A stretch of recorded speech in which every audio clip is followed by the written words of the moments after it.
தேவனே, இன்று என்னை உருமாற்றும். ஜூலை மாதம் 24ஆம் தேதி. நோக்கங்களை பரீட்சிக்கும் தேவன். ஆதியாகமம் 22:1.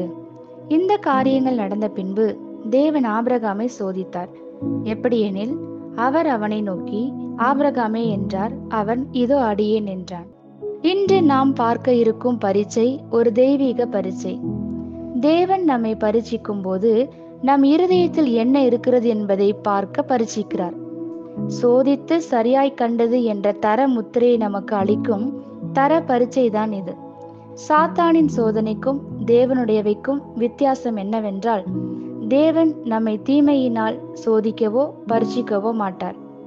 நம்முடைய நோக்கங்களை அவர் பரீட்சிக்கிறார். அவர் அனுமதிப்பது சிறிது காலத்திற்கு மட்டுமே.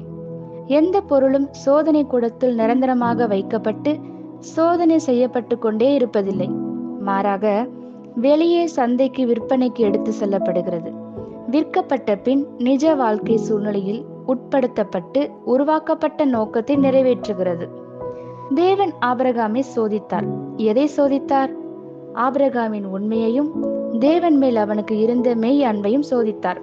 ஆம், ஆபிரகாம் ஈசாக்கை பலியிடவில்லை. தேவன் அதனை தடுத்தார். ஆபிரகாம் உண்மையுள்ளவன் என்பதை அறிந்தார். அவனை தேவனின் சிநேகிதன் என்று அழைத்தார். இதே போலத்தான் இஸ்ரவேல் மக்களையும் தேவன் சோதித்தார். நம்முடைய நோக்கங்கள் தூய்மையாய் போற்றத்தக்கதாய் இருக்கும் வேலைகளில்தான் தேவனோடு நடப்பதை நாம் அனுபவிக்க முடியும். தேவனால் நீங்கள் பரீட்சிக்கப்படும் போது அவருக்கு விருப்பத்தோடு கீழ்ப்படிய அர்ப்பணியுங்கள். அப்பொழுது உங்கள் வாழ்க்கையில் எதையும் நீங்கள் இழக்க மாட்டீர்கள். அப்பொழுது உங்கள் இருதயத்தில் நீங்கள் சுமந்து கொண்டிருக்கிறது உங்கள் கையில் உள்ளதை விட அவருக்கு முக்கியம்.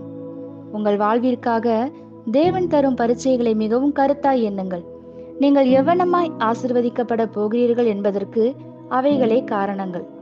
தேவனுடைய பரீட்சைகளுக்கு உண்மையோடு இருப்பது எல்லையற்ற பலன்களை நீங்கள் அறுவடை செய்ய உங்களுக்கு உதவும். ஆமேன். இந்த வார்த்தைகளினால் நீங்கள் ஆசீர்வதிக்கப்பட்டீர்கள் என்று நாங்கள் நம்புகிறோம்.